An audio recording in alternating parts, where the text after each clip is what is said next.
कभी सोचा है कि अगर हमारी अपनी असल दुनिया के ऊपर एक डिजिटल दुनिया की परत बिछा दी जाए तो कैसा लगेगा?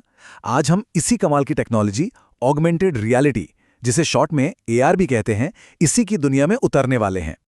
जरा सोचकर देखिए, आप किसी पुरानी इमारत को देखें और उसकी पूरी कहानी, उसका पूरा इतिहास आपकी आंखों के ठीक सामने आ जाए। या फिर किसी खूबसूरत से पौधे को देखते ही उसका नाम और सारी जानकारी फोन पर मिल जाए। पता है, यही तो एआर का असली जादू है। तो सबसे पहला सवाल यही उठता है कि आखिर ये ऑगमेंटेड रियलिटी है क्या चीज? चलिए, सबसे पहले एकदम आसान भाषा में इसकी परिभाषा को समझते हैं।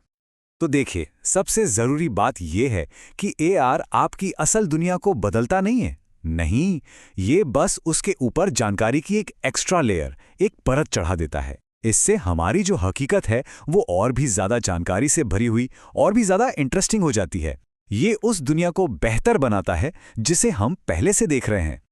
अच्छा, एआर को ना अक्सर लोग वीआर यानी वर्चुअल रियलिटी समझ लेते हैं, पर इन दोनों में एक बहुत बड़ा फर्क है।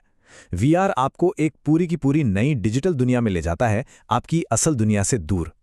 जबकि एआर आपकी असली दुनिया में रहते हुए ही उसे डिजिटल जानकारी से और भी दिलचस्प बना देता है। तो सवाल ये है कि ये सब होता कैसे है, मतलब ये जादू चलता कैसे है। चलिए अगले हिस्से में चलते हैं और देखते हैं कि इसके पीछे की जो टेक्नोलॉजी है वो कितनी सरल और शानदार है। इसे ना हम 3 आसान हिस्सों में तोड़ सकते हैं। सबसे पहले, आपके फोन या डिवाइस का कैमरा, वो आपके आसपास की दुनिया को देखता है, स्कैन करता है। फिर सॉफ्टवेयर उस जानकारी को प्रोसेस करता है और ये तय करता है कि डिजिटल इमेज को कहाँ दिखाना है। और बस आखिर में वो इमेज आपकी स्क्रीन पर असल दुनिया के ऊपर दिखाई देने लगती है। सिंपल। ये सब सुनने में तो बहुत कूल लगता है ना? लेकिन इसका हमारी असल जिंदगी में क्या इस्तेमाल है? ये टेक्नोलॉजी हमारे जीने का तरीका असल में कैसे बदल रही है? आइए देखते हैं। मेडिकल की दुनिया में तो एआर एक क्रांति की तरह है। सोच कर देखिए, एक सर्जन ऑपरेशन करते समय मरीज के शरीर पर नसों और अंगों का एक 3D नक्शा देख पा रहा है। इससे हर एक कट, हर एक चीरा कितना ज्यादा सटीक हो जाएगा। और इसी तरह जो मेडिकल के छात्र हैं वो अब असली दिल को छुए बिना उसकी धड़कन और उसकी पूरी बनावट को 3D में समझ सकते हैं। कमाल है। और बात करें शिक्षा की, तो वो तरीका भी पूरी तरह बदल रहा है। अब छात्र सिर्फ इतिहास की किताबों में डायनासोर के बारे में पढ़ते नहीं, बल्कि अपनी ही क्लासरूम में एक टी-रेक्स के कंकाल को घूमते हुए देख सकते हैं। इससे क्या होता है? सीखना सिर्फ जानकारी लेना नहीं रह जाता, बल्कि एक ऐसा यादगार अनुभव बन जाता है जिसे कोई भूल नहीं सकता। और सबसे अच्छी बात यह है कि इस टेक्नोलॉजी का अनुभव करने के लिए किसी खास लैब में या कहीं और जाने की बिल्कुल जरूरत नहीं है। और सबसे मजेदार बात जानते हैं क्या है?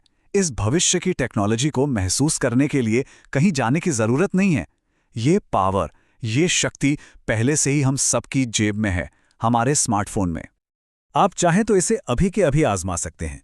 बस गूगल लेंस जैसा कोई भी फ्री एआर ऐप डाउनलोड करें, अपने कैमरे को किसी किताब, पौधे या किसी बिल्डिंग पर पॉइंट करें और फिर देखिए जादू, कैसे आपकी स्क्रीन पर उसके बारे में जानकारी अपने आप सामने आ जाती है। और यही आज की सबसे बड़ी सच्चाई है। टेक्नोलॉजी के जरिए हमारी डिजिटल और असल दुनिया एक दूसरे में घुल मिल रही हैं और मिलकर एक नई, एक बेहतर हकीकत बना रहे हैं। तो अब सवाल ये उठता है कि जब हमारी असल और डिजिटल दुनिया की सीमाएं पूरी तरह से मिट जाएंगी तो हम अपनी दुनिया को किस नज़र से देखेंगे? और इससे भी बड़ा सवाल ये है कि ये नई दुनिया हमें कैसे देखेगी? इसका जवाब शायद हम सब मिलकर ही लिखेंगे।